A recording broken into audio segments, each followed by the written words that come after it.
Ever wondered which investment strategy is better? Dollar cost averaging or lump sum investing? Well, you're not alone. These are two of the most commonly used investment strategies, and understanding them is key to making informed decisions. First up, dollar cost averaging.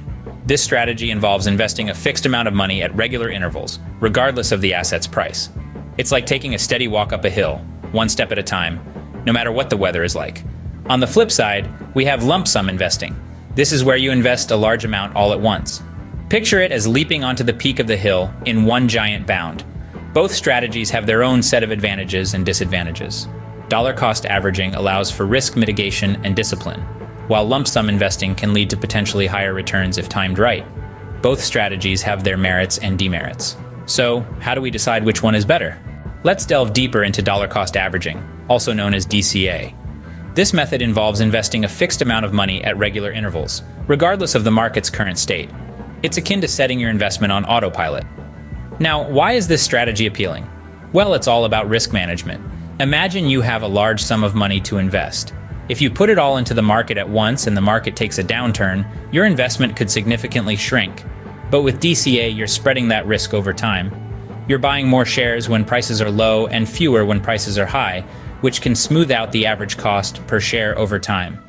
This approach can potentially shield you from the full impact of short-term market volatility. So, DCA seems to be a safer bet, right? But is it the most effective strategy? Let's explore further. Now let's take a closer look at lump sum investing. This strategy is as simple as it sounds. You invest a large amount of money all at once, rather than spreading it out over time. The magic behind this approach lies in the power of compounding. From the very start, your entire investment begins to grow and potentially earn returns. This growth, in turn, can generate its own earnings. And voila, we have compounding in action. This can be a powerful advantage, particularly in markets that trend upwards over time.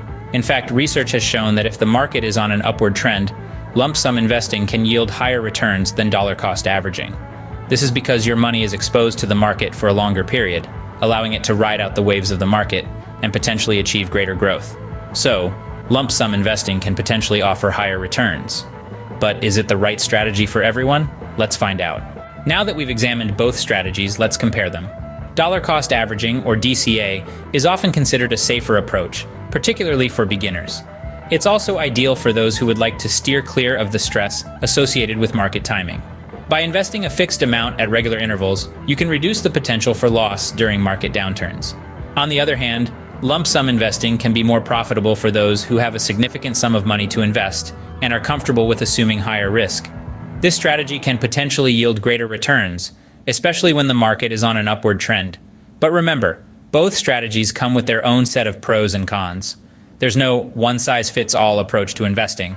It's all about understanding your financial goals, assessing your risk tolerance, and making informed decisions. So, the choice between DCA and lump sum investing really depends on your individual circumstances and risk tolerance. So, which investment strategy is better? Dollar cost averaging or lump sum investing? Well, it's not a one-size-fits-all answer. What works best for you really boils down to your personal financial goals and how comfortable you are with risk. For those of you who appreciate consistency and prefer to hedge your bets against market volatility, dollar cost averaging might be your best bet. It's a strategy where you invest a fixed amount at regular intervals, regardless of the share price, which can potentially smooth out the highs and lows of the market. On the flip side, if you're someone who's not afraid of taking on a bit more risk for the chance of higher returns, lump sum investing could be the strategy for you. This involves investing a large amount all at once, aiming to take advantage of potential long-term market growth. Remember, the best investment strategy is the one that aligns with your financial goals and risk tolerance. Happy investing!